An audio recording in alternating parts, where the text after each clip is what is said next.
What were the hottest topics at Monday Transportation in Minutes for 2019? Here they are.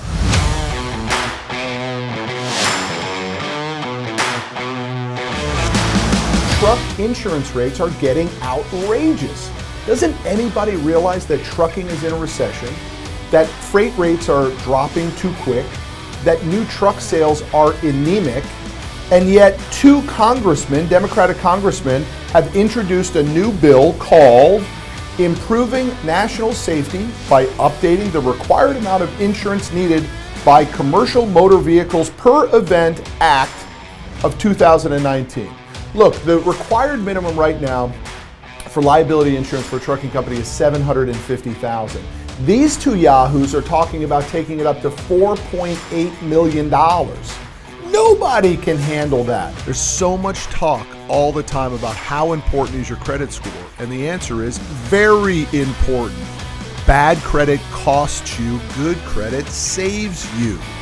So I wanted to give you an example of truly the cost of bad credit versus good credit when it comes to purchasing a truck for your transportation business. So here's the example I built out for us today. If you were to buy a $150,000 truck, and let's say that you had good credit. Let me define good credit. In fact, let me go ahead and give you the range of credit. The lowest credit score you can get is 300. The highest credit score you can get is 850. Everybody knows that north of 700 is considered good credit. So the goal should be to get your credit score to be north of 700.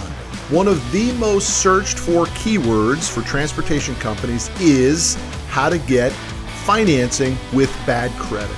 It's unbelievable how many people are searching how to get financed if their credit is damaged. So that's today's episode. Why? Because we know a lot about financing good credit and bad credit transportation companies. It's important to understand what AB5 is because the implications are massive for the transportation industry. So let me read what the AB5 ABC test is.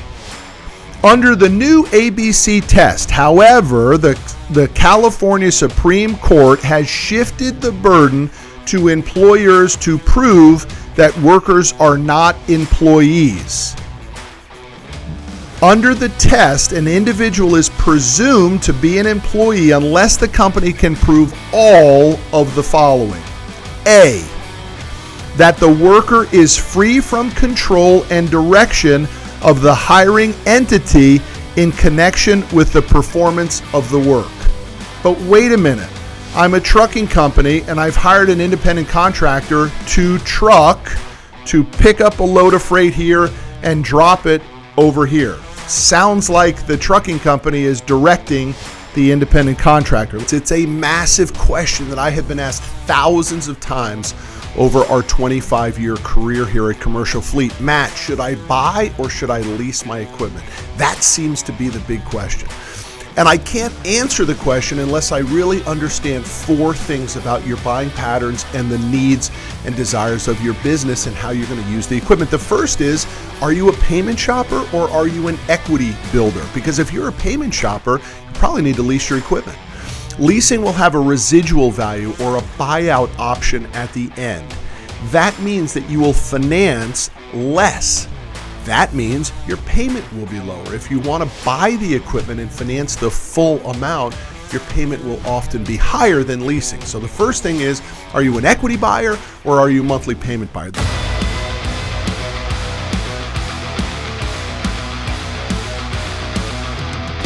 Thanks for watching this far. We normally put a bonus clip in here, but we're actually giving you a teaser of what happens next week on Monday Transportation in Minutes.